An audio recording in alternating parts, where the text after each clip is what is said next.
7 feet and 4 inches of pure, undeniable athletic dominance. The absolute, undisputed #1 draft pick of 1983.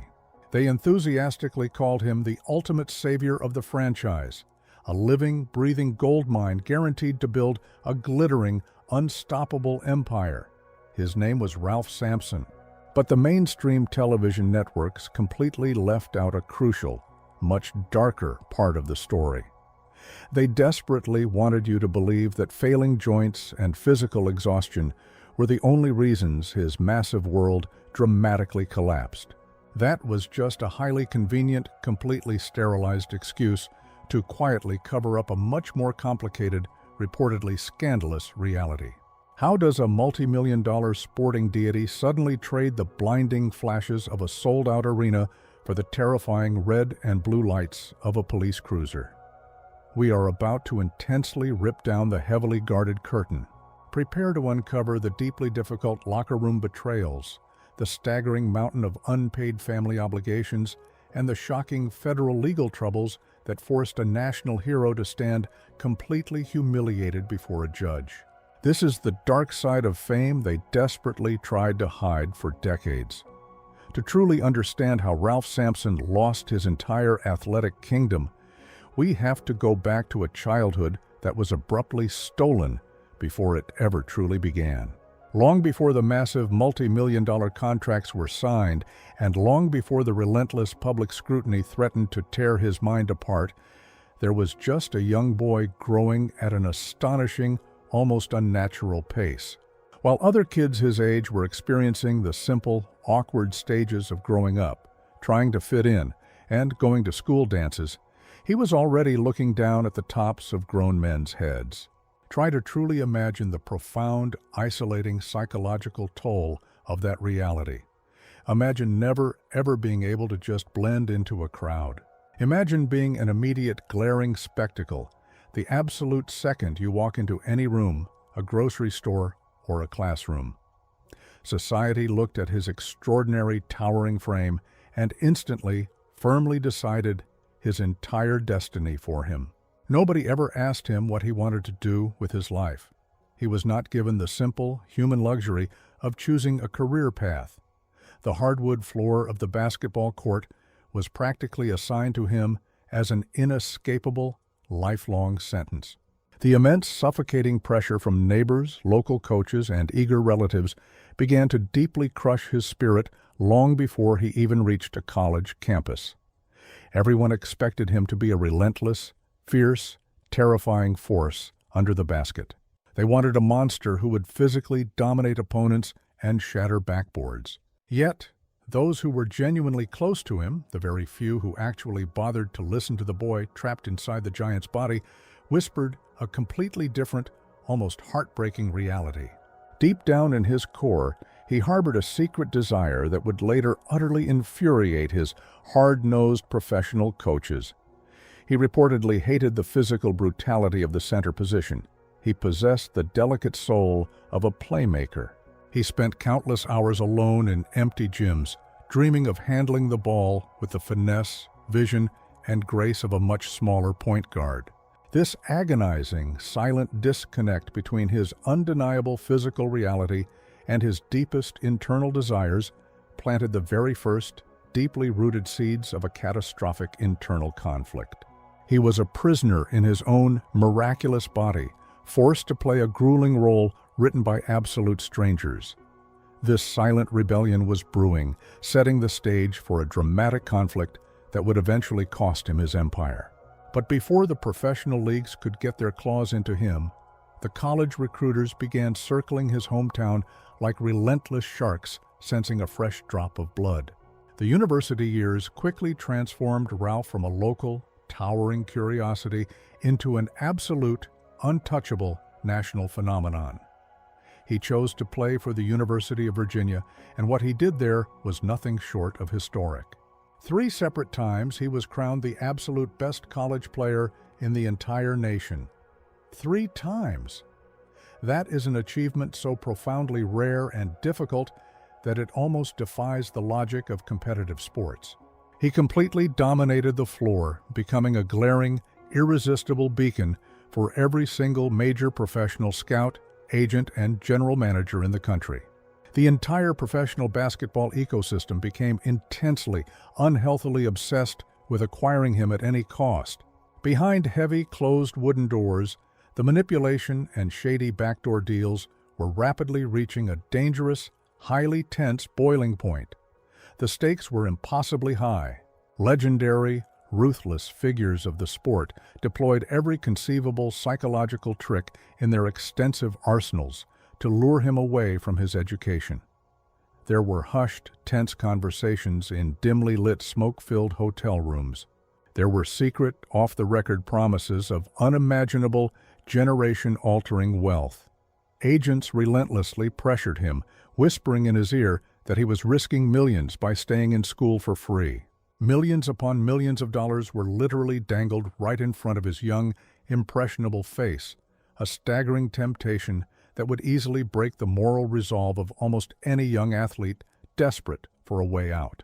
Yet, in a shocking move that completely baffled the persistent sports agents and deeply infuriated the billionaire team owners who felt entitled to exploit his talent immediately, Sampson firmly turned the money down. Year after agonizing year, he chose to stay in school. Was it truly a profound, unwavering dedication to his academic education, as the polished official narrative proudly claimed to the hungry press? Or was it an early, subtle manifestation of a deep-seated, paralyzing fear? Was it a desperate, subconscious attempt to delay stepping into the brutal, unforgiving, heavily scrutinized meat grinder of the professional leagues? Whatever the true hidden motive was, his continuous stubborn refusal only made the corporate executives far hungrier and much more determined. The tension was palpable. The stage was being meticulously, quietly set for a draft night that would absolutely reek of backstage maneuvering, hidden manipulation, and a desperate, clawing scramble for the ultimate athletic prize. And when that fateful night in 1983 finally arrived, the highly questionable events that unfolded would change the trajectory of the entire league forever. The year was 1983, and the professional basketball landscape was quietly shifting from the inside out. Behind the gleaming, polished exterior of the glamorous sport, a highly controversial, deeply cynical strategy was reportedly unfolding in the front offices of the worst-performing franchises. It was a poorly kept, incredibly dark secret that several teams were widely suspected of deliberately, intentionally losing games. They were allegedly sacrificing their own competitive dignity and ruthlessly cheating their loyal, paying fans out of hard-earned victories. Why would any professional organization do something so shameful? Because the team sitting at the absolute bottom of the barrel would earn the sacred, highly coveted right to draft the ultimate savior. They called it tanking, a heavily debated, deliberate sabotage of competitive integrity. And this towering young man from Virginia was the absolute prize they were willing to sell their athletic souls for. When the Houston franchise finally secured that golden ticket and enthusiastically announced Ralph Sampson as the first overall pick, the expectations placed squarely on his impossibly broad shoulders were not just high. They were completely, suffocatingly heavy. He was handed a massive, life-changing contract, but it came with a terrifying, unspoken condition. He was explicitly expected to single-handedly rescue a deeply struggling franchise, completely fill a massive, silent arena every single night, and immediately lead them to the promised land of a championship. And for a fleeting, brilliant moment, it actually looked like he was going to pull off the impossible. His rookie season was an undisputed, breathtaking explosion of sheer athletic dominance. He was universally crowned the best rookie of the year, effortlessly putting up numbers that left seasoned, hardened veterans shaking their heads in complete disbelief. He seemed utterly invincible, a towering, unstoppable force of nature, bounding up and down the court with astonishing, unnatural speed for a man of his immense size. But the brilliant, blinding spotlight of his incredible first year completely masked a dark reality. The incredibly heavy toll of the brutal, exhausting 82-game professional schedule was secretly, quietly, breaking down his unique frame. The foundation of his physical empire was already beginning to show microscopic, terrifying cracks, but the front office was far too busy counting their massive piles of ticket money to notice the impending disaster. And just when he thought he had finally established himself as the undisputed solitary king of Houston, the ruthless executives made a shocking move. They decided to bring in another giant to share his throne, setting the stage for an explosive, hidden collision of monumental egos. In a completely unprecedented, unbelievable twist of fate, the Houston franchise miraculously secured the very first overall draft pick, again the very next year, in 1984. The entire league watched in stunned silence, expecting them to draft complementary pieces to surround their reigning, undisputed superstar. Instead, they made a highly controversial, wildly audacious gamble that sent shockwaves through the sports world. They drafted another absolute giant, a fiercely agile, incredibly talented center with a completely different, deeply intimidating background. The media instantly, hungrily dubbed them the Twin Towers. The television networks enthusiastically sold the naive public on a heartwarming, unstoppable brotherhood of giants that would completely terrorize the league for an entire decade. They could not stop talking about this revolutionary, highly anticipated experiment of playing two massive, highly skilled 7-footers on the court at the exact same time. But behind the tightly locked, completely soundproof doors of the locker room, a very different, far more complicated narrative was quietly unfolding. Imagine the profound, deeply unsettling psychological shock for a man who had spent his entire life being the singular, undisputed center of attention. Sampson had always been the absolute focal point of every single team he had ever played for. Suddenly, he was abruptly forced to share the blinding spotlight, the critical offensive touches, and the very paint itself, with a younger, incredibly hungry, and arguably far more assertive rookie. The newcomer possessed a relentless, almost terrifying competitive fire that deeply contrasted with our hero's more reserved, highly technical approach to the brutal game. While the team started rapidly piling up spectacular, highly publicized victories, a thick, palpable tension was silently brewing just beneath the surface. The eager, easily distracted sports press completely ignored the subtle, telling body language and the quiet moments of deep frustration on the bench. They missed the unspoken, simmering rivalry for the absolute alpha position on the roster. These were two incredibly massive planets forced into the exact same tight orbit, inevitably pulling and pushing against each other's immense gravity. He was supposed to be the one and only savior, the solo act that would define a generation. But now, he felt like he was merely one half of a highly publicized, exhausting experiment. Yet, despite the hidden internal friction and the constant, exhausting psychological battle for supremacy, their combined, overwhelming physical talent propelled the team to unimaginable heights.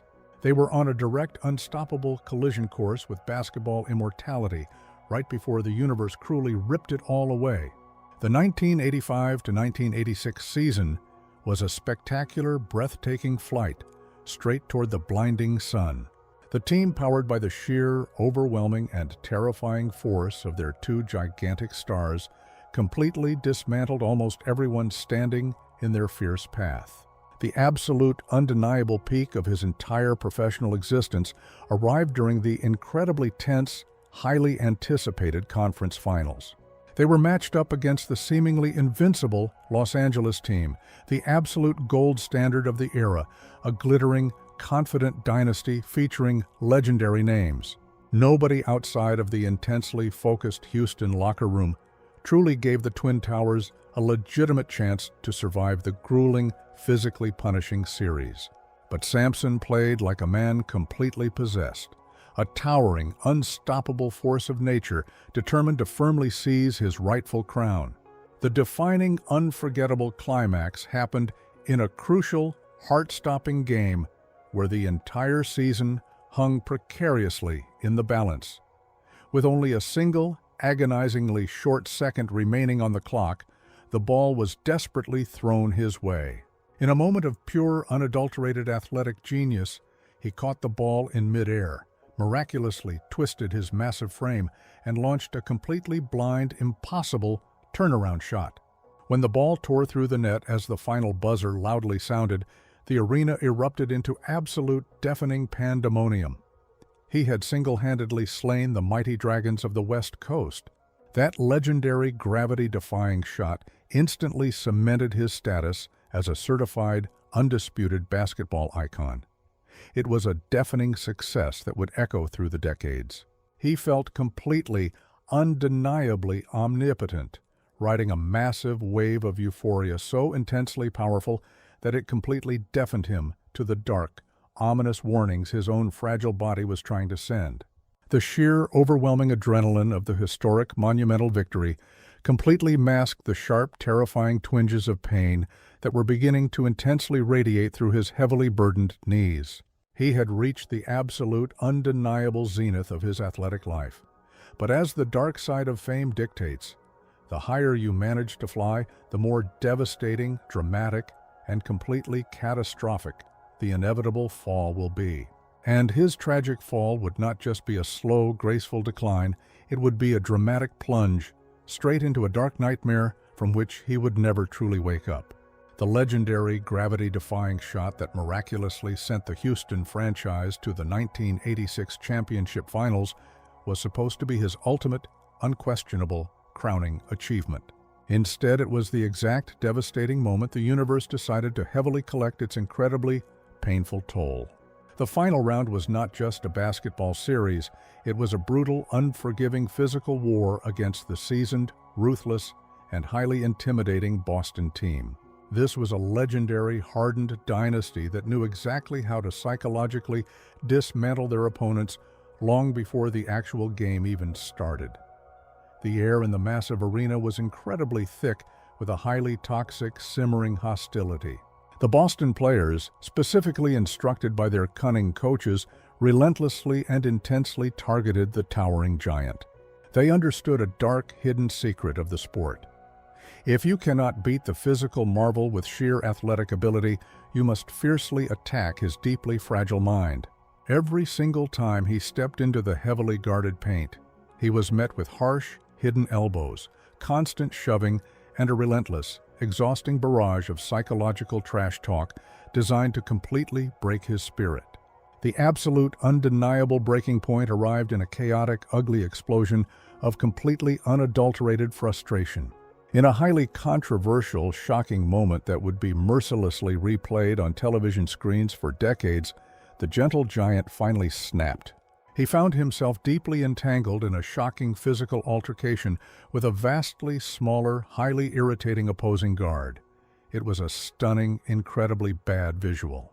The franchise savior, the highly polished golden boy, completely losing his emotional control on the biggest, brightest stage in the entire sporting world. He was immediately ejected, sent walking down the long, incredibly lonely and heavily guarded tunnel to the locker room, while thousands of hostile, angry fans screamed unimaginable insults at his massive frame. But the absolute worst part was not the public ejection itself. It was the devastating aftermath. The incredibly ruthless, deeply unforgiving sports media harshly tore him to absolute shreds.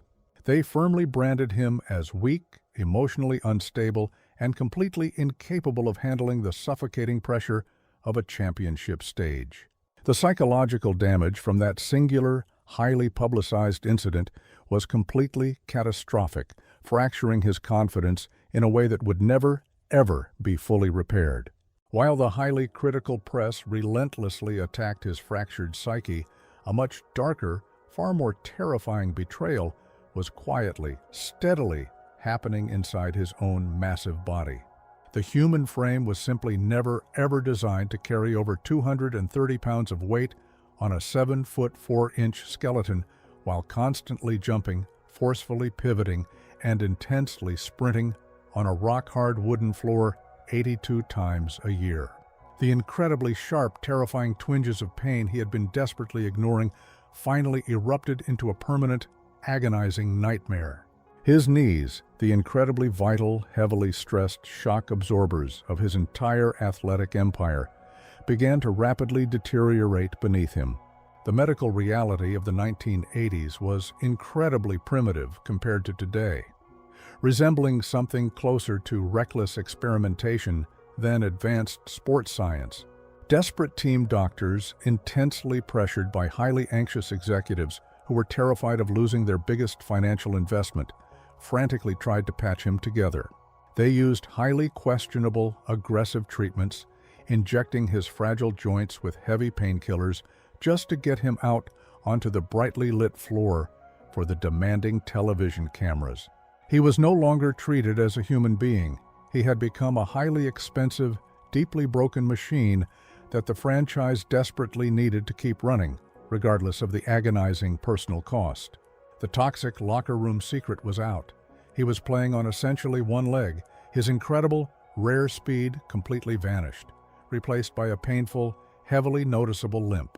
The front office, completely devoid of empathy, began to intensely turn on him. Whispers heavily circulated that the billionaire executives believed he was simply exaggerating the severity of the pain, that he lacked the necessary, required mental toughness to play through the agony like the seasoned veterans of the past. The crushing betrayal from his own physical body was utterly devastating, but the rapidly growing, highly toxic distrust from the team that once worshipped him was a completely different kind of agonizing torture. The absolute, definitive stab in the back came swiftly, silently, and with breathtaking corporate cruelty. In professional sports, loyalty is a highly manufactured, deeply cynical illusion, and he was about to learn that dark lesson in the most humiliating, public way imaginable. The Houston franchise, the very team that had begged him to be their ultimate savior, the team he had completely sacrificed his long-term physical health for, abruptly traded him away. It was a shocking, completely unexpected exile to the Golden State Warriors. The towering giant, the former undisputed #1 overall pick, was abruptly tossed aside like a piece of heavily damaged, highly defective merchandise. The emotional and psychological shock of that sudden, dramatic transaction completely shattered whatever remained of his deeply fragile spirit. He arrived in his new city not as a conquering, highly celebrated hero, but as a heavily damaged, highly scrutinized reclamation project carrying a massive, incredibly burdensome contract. His once legendary, eye-popping statistics plummeted dramatically. He went from being an astonishing, unstoppable force of nature to a highly tragic, heavily scrutinized liability on the court. The blinding spotlight of fame rapidly turned into a harsh, unforgiving glare of extreme disappointment and widespread public pity. The devastating realization that his incredible, highly anticipated career was rapidly slipping through his massive fingers pushed him into a deep, incredibly dark, psychological spiral. Desperately trying to intensely numb the agonizing, humiliating pain of his rapidly fading athletic reality, he began to seek comfort and validation far away from the hardwood floor. He started surrounding himself with a highly questionable, completely new circle of individuals who were reportedly far more interested in his remaining wealth and fading celebrity status than his actual well-being. This fatal, deeply flawed attempt to escape his crushing reality would directly lay the incredibly dangerous foundation for the severe, highly publicized legal nightmares that were silently waiting for him just around the corner. The highly publicized, deeply embarrassing exile to the West Coast was not the absolute rock bottom of his terrifying descent. It was merely the opening act of a highly tragic, completely undignified wandering through the unforgiving professional basketball landscape. The towering giant, the former undisputed franchise savior who once strongly demanded the absolute maximum salary and the brightest, most intimidating spotlight, found himself harshly and unceremoniously passed around the league like heavily damaged, highly defective merchandise. He was shipped to the Sacramento Kings, a deeply struggling organization desperately grasping for a miraculous, magical spark that simply did not exist inside his shattered body anymore. The crushing, devastating reality of his physical deterioration became a highly painful, deeply public spectacle for the merciless television cameras. The once terrifying, unstoppable force of nature was now restricted to playing garbage minutes, heavily limping up and down the polished hardwood floor, while the younger, incredibly athletic generation largely ignored his legendary, fading reputation. The highly cynical sports journalists who once enthusiastically built his glittering pedestal now ruthlessly mocked his highly noticeable physical struggles, turning his agonizing pain into a cheap, deeply cruel punchline for the evening news. Even the once adoring, highly vocal audiences replaced their deafening cheers with a thick, suffocating wave of quiet, deeply humiliating pity. But the absolute hardest battle was the agonizing, intense psychological warfare intensely raging inside his own fractured mind. He possessed a profound, highly stubborn refusal to accept the brutal, undeniable truth that his body had completely surrendered. Desperately chasing the fading ghost of his former glory, he made a highly shocking, incredibly reckless gamble to completely cross the ocean and sign a contract with a team in Spain. This European escape was supposed to be a glorious, triumphant rebirth, a highly publicized revenge tour to prove the American executives completely wrong. Instead, it quickly morphed into a catastrophic, completely embarrassing finale, a devastating, highly public reality check that finally firmly slammed the heavy iron door on his athletic existence. The sudden, dramatic transition from a highly celebrated, internationally recognized sports deity to an ordinary, completely forgotten civilian is an incredibly harsh, psychologically devastating collision with absolute reality. The sudden, deafening silence that abruptly follows the end of a legendary career is a dark, terrifying abyss that ruthlessly swallows famous athletes whole. For Ralph Sampson, the complete evaporation of the massive sold-out arenas, the thrilling adrenaline rushes, and the constant, highly validating flashbulbs of the paparazzi created a suffocating, incredibly deep psychological void. The massive, guaranteed multi-million-dollar paychecks that once heavily fueled an incredibly lavish, highly publicized lifestyle abruptly and permanently vanished into thin air. He was left behind with a highly toxic trail of terrible financial advice and completely disastrous, poorly planned business ventures. He desperately tried to intensely pivot into the ruthless corporate world, eagerly investing his rapidly shrinking fortune into highly questionable, completely shady enterprises that were practically designed to fail. The massive entourage of supposed friends, the eager hangers-on, and the fast-talking financial advisors who once intensely surrounded his massive mansion completely disappeared into the dark shadows the exact second the flowing river of money suddenly dried up. They abandoned him in a terrifying, deeply isolating wasteland of mounting financial obligations, crushing debt, and completely ruined credit. Left entirely alone with his deeply painful, haunting memories and a physically broken, agonizingly painful body, the profound, crushing emptiness became highly unbearable. He fiercely sought out any possible distraction to desperately numb the agonizing realization of his massive fall from grace, unknowingly and recklessly walking straight into a deeply dangerous, highly scandalous web that would utterly destroy his remaining public dignity. Behind the carefully polished, heavily manufactured public relations image of the gentle, deeply misunderstood giant, an incredibly chaotic, highly complicated secret life was reportedly spiraling completely out of control.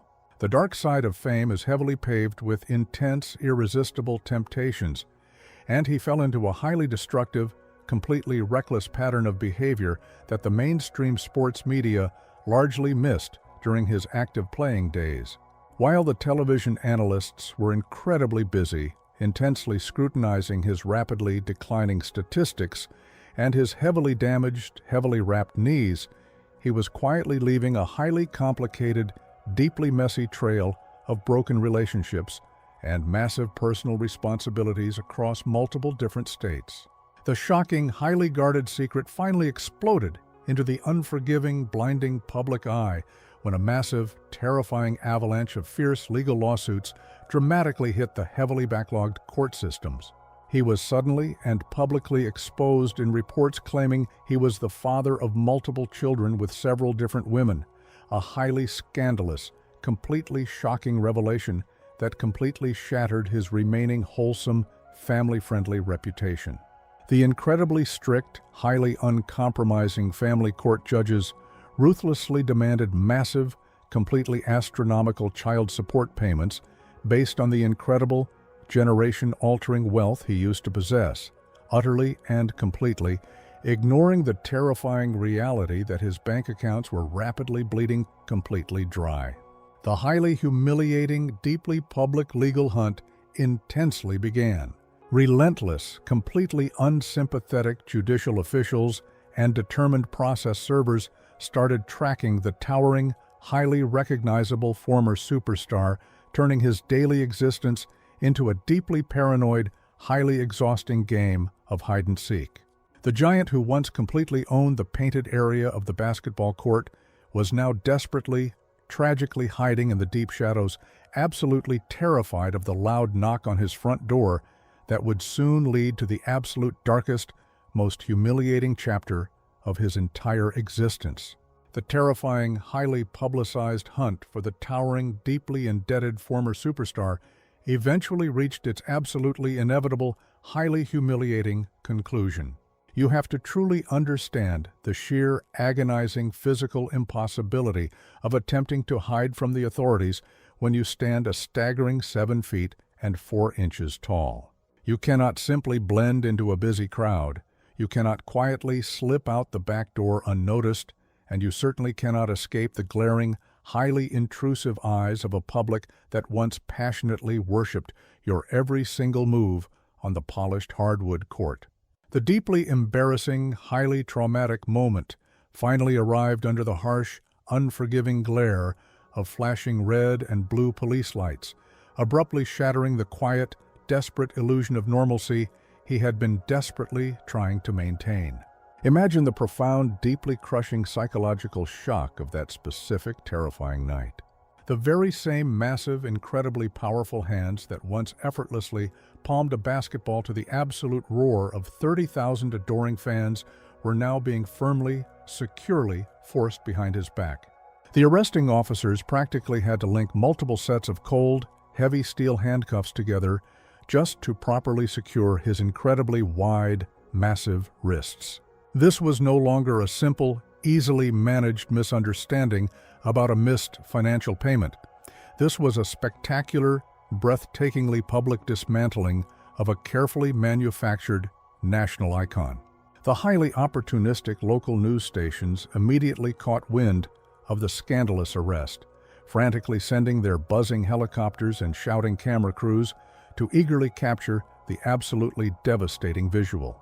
They heavily broadcasted the deeply tragic, highly humiliating images of the former sporting deity, head bowed in profound shame, being awkwardly and forcefully folded into the cramped, incredibly tiny back seat of a standard police cruiser. The devastating contrast was almost too much for the loyal sports fans to completely process. How does a man who was once universally considered the absolute pinnacle of athletic perfection, a man who signed contracts worth millions upon millions of dollars, end up sitting in a cold, deeply depressing county jail cell, desperately waiting for a bail bondsman? The agonizing transition from the luxurious, highly exclusive VIP sections of the finest establishments to the harsh, unforgiving fluorescent lights of a heavily guarded booking room completely broke whatever remained of his deeply fragile spirit. The terrifying mugshot, completely stripped of any athletic glamour or careful corporate public relations spin, revealed a deeply exhausted, completely broken man staring blankly into a terrifying, highly uncertain future. But if the public genuinely believed that this highly scandalous, deeply embarrassing arrest for unpaid financial obligations was the absolute lowest point of his dramatic fall from grace, they were completely, catastrophically mistaken. A much darker, far more serious, and incredibly severe federal legal storm was quietly brewing just over the horizon, threatening to alter his life for a very long time.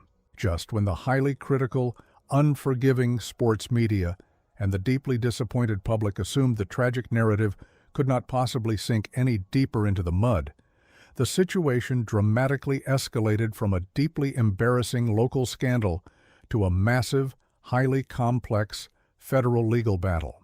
We are no longer talking about merely angry family court judges or frustrated local sheriffs looking for late payments.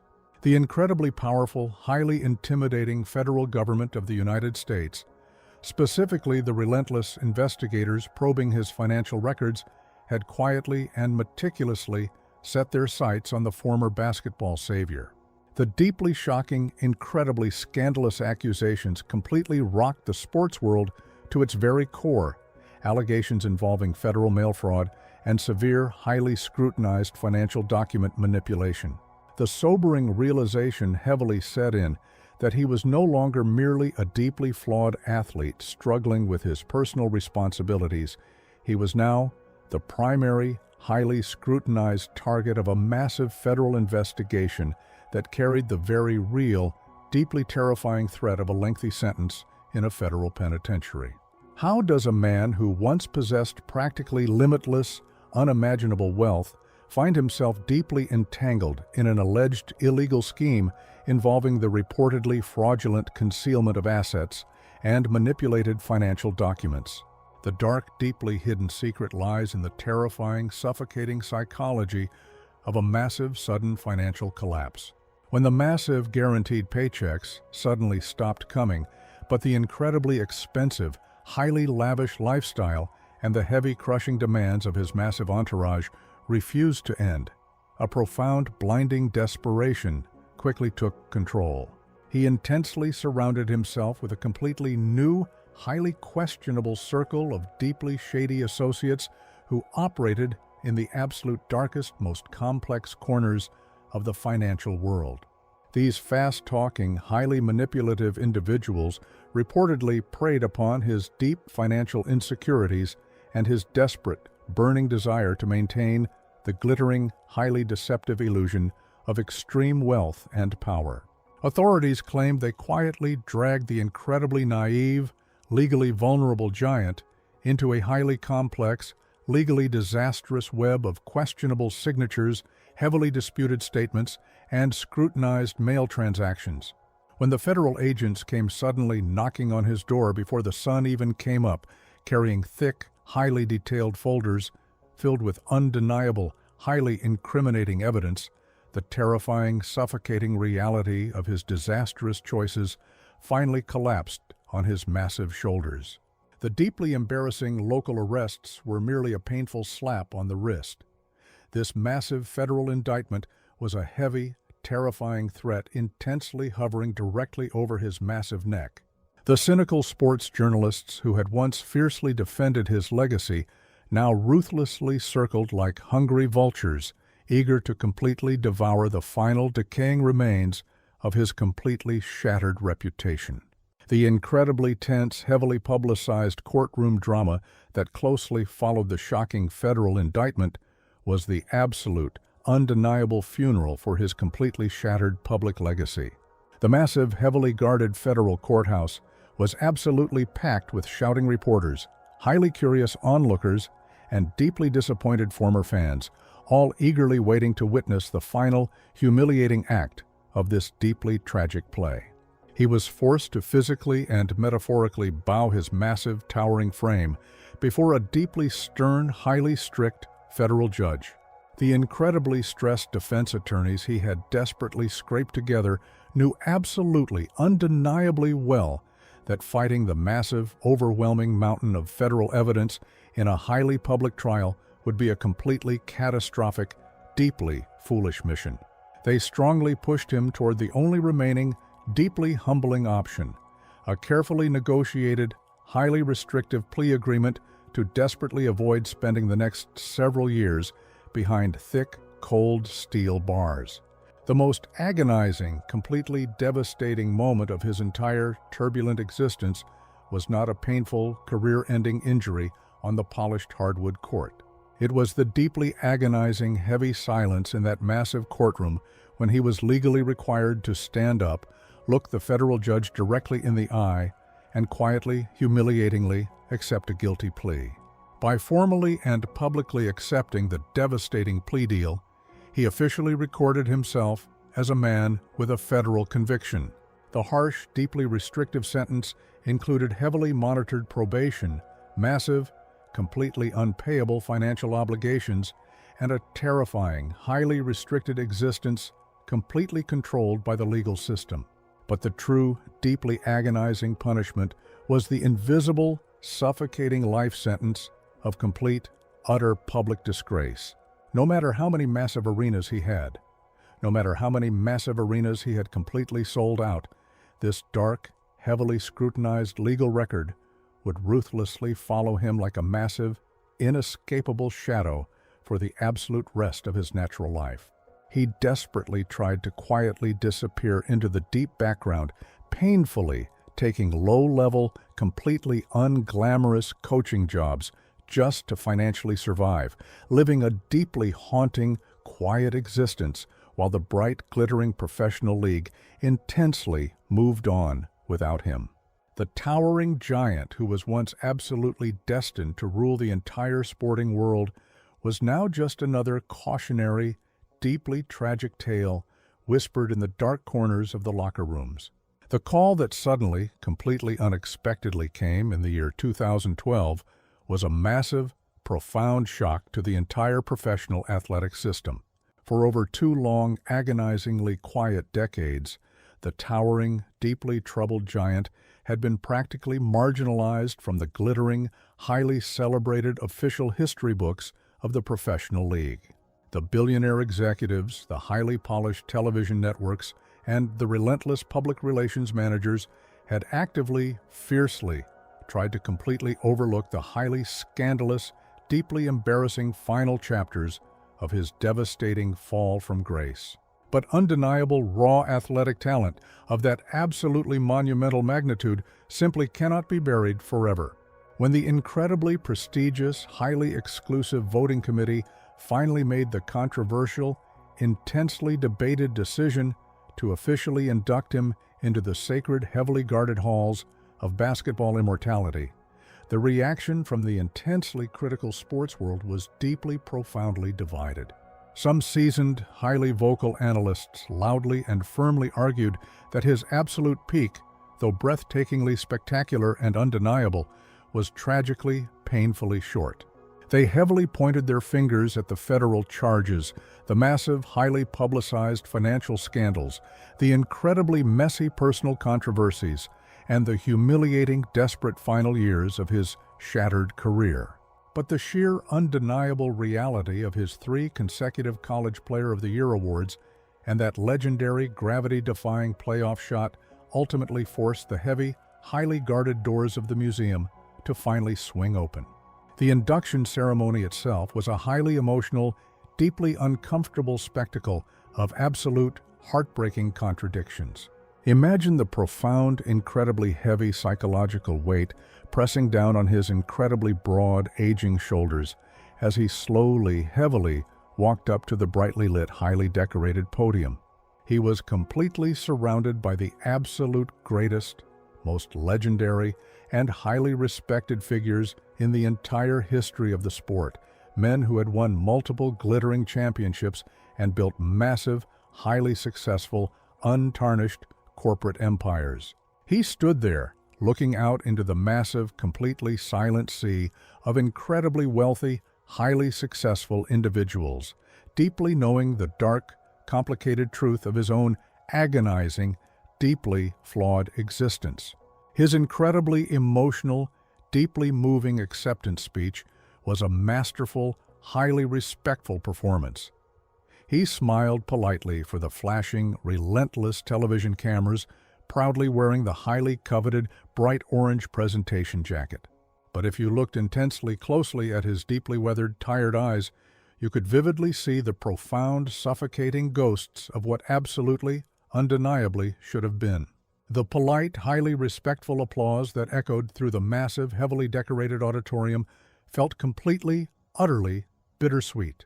It was a heavy, deeply tragic reminder to absolutely everyone sitting in that glamorous room that the towering giant standing before them had ultimately only realized perhaps 20% of his unbelievable, generation-altering potential before the ruthless corporate system and his own fatal, highly destructive flaws completely tore his entire empire apart. He was finally officially recognized as a legend, but he had to walk through absolute torment and profound public humiliation to eventually get that heavy bronze trophy placed in his massive hands. So how do we ultimately truly judge the incredibly chaotic, deeply tragic, and highly controversial legacy of this monumental, completely unprecedented figure? As we finally pull the heavy, dark velvet curtain completely closed on this astonishing, deeply unsettling investigative journey, we are left with profound, highly disturbing questions that simply refuse to go away in the quiet of the night. Was he merely a tragic, deeply unfortunate victim of his own miraculous, terrifyingly fragile physical frame, a man whose incredibly massive bones simply could not support the heavy demands of an unforgiving sport? Was he harshly chewed up and relentlessly, abruptly discarded by an incredibly greedy, deeply cynical corporate sports machine that completely refused to protect its absolute most valuable, highly vulnerable asset when he began to physically break down? Or was he ultimately the primary, undeniable architect of his own devastating, highly public destruction? Was he a deeply flawed, highly irresponsible titan who recklessly surrendered to the absolute darkest, most dangerous temptations of sudden, unimaginable fame, unbelievable wealth, and the toxic whispers of a highly manipulative entourage? The completely unvarnished truth is highly likely a deeply complex, completely inseparable mixture of absolutely all those dark, incredibly volatile elements. His unbelievable, deeply turbulent life serves as the ultimate, most terrifying cautionary tale ever intensely whispered in the dark, heavily guarded corners of professional locker rooms across the entire country. It is a stark, deeply chilling reminder that having the entire, intensely demanding athletic world placed directly in the massive palms of your incredibly gifted hands does not ever guarantee you a peaceful, highly successful, and glamorous conclusion. The incredibly bright, blinding spotlight of international fame casts an incredibly long, deeply terrifying shadow. It is a dark, highly dangerous abyss that can completely consume even the tallest, most physically imposing, and highly celebrated giants on the face of the earth. As you turn off the screen tonight and quietly, deeply reflect on this unbelievable, deeply tragic journey from the absolute highest pinnacle of the glittering professional sports world to the cold, heavily guarded doors of a federal courthouse, ask yourself one final, deeply unsettling question. If you were suddenly, magically handed that exact same miraculous, impossible physical gift, but you deeply, completely knew it came with the absolute guarantee of losing your entire soul, your complete personal freedom, and your highly guarded public dignity in the unforgiving process, would you still be willing to lace up those massive shoes and step out onto that highly polished hardwood floor?